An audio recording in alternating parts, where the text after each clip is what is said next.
book officially being released. Time now for our US correspondent, Alison Petrowski in Los Angeles. Ali, what did Harry say?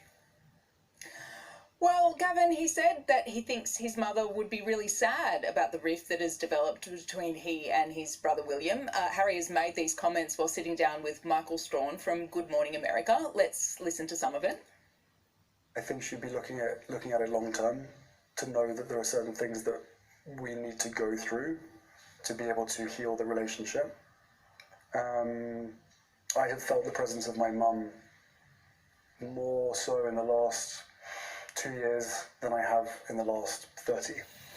Now in Spare, Harry talks about going to a psychic in the hopes that she might be able to connect him to his late mother. He talks about driving through the Paris tunnel where she died in 1997 in the hopes that that journey might bring him some closure.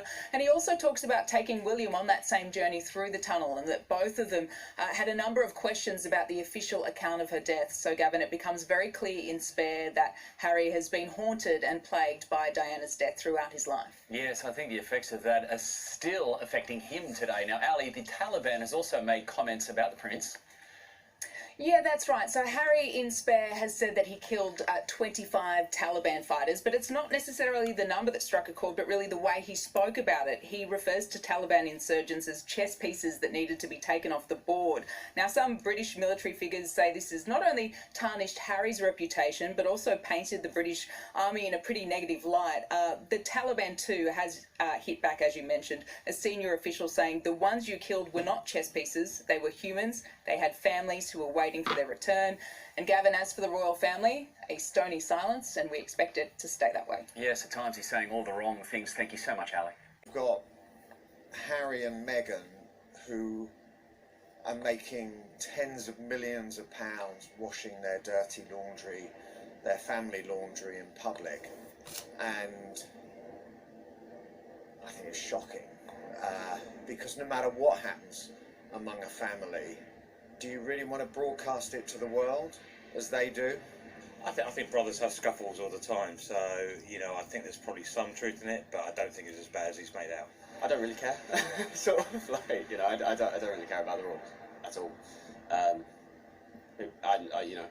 think at the same time, if something happens with a public body, then, like the royal family is, then people should know, I guess. But as I say, I don't really care. I don't think you use the word diss your family in a public way as he has done. All families have problems. I'm sure he's got greater problems because of what he was born into. But you don't go about it like that. Surely you sort it out within the family. But you want the whole world to know your dirty laundry, really, for millions and millions? I think the damage is probably irreversible now, unfortunately, and probably nothing like we've seen before. It seems quite unprecedented, and I think unfortunately the damage has really been done this time. Well, I think he's an idiot. I think saying anything about the number of people you've killed.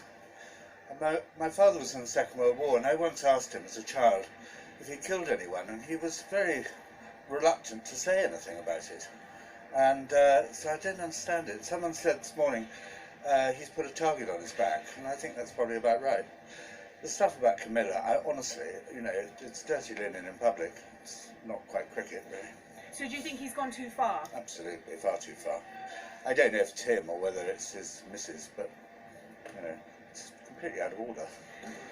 I think it's a bit sad, really. I think he's trying to go down the road of sensationalism. And, I think really being ex-part of the royal family as such, they should really sort of like act in a more responsible way, bragging how many people you've killed and internal fights.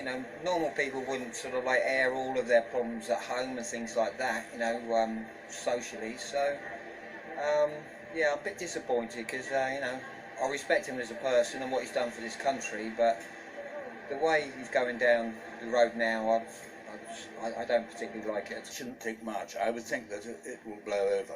We've been here before, Diana's death, even going back to Edward VIII and the whole abdication thing, and it blows over. Something takes its place, takes off the front pages, something more important. Plenty of bitterness in the air. Tonight, I hope Prince Harry is listening, because today no one is believing him. Just like they didn't believe the boy who cried wolf, and the reasons are not too different. Harry wants us to believe things that are extremely hard to digest. Some are laughable. Others will make you spit out your morning coffee. Many are dangerous allegations. But here we are, talking about them. The world is hooked on to a cheesy soap opera with dramatic plot lines. So grab your popcorn, because tonight I want to introduce you to the actors of this not-so-Shakespearean tragedy. Harry's story is slapped on the headlines across the world. I'm sure you've seen them. And why wouldn't they be? The story has drama, imagination, stage sorrow, famous names. It even involves interacting with the dead. It also involves killing terrorists in a battlefield, fighting for his wife's honor. It's like a Bollywood movie commanding suspension of disbelief. Throw in a few action sequences and you may just have this year's first blockbuster hit.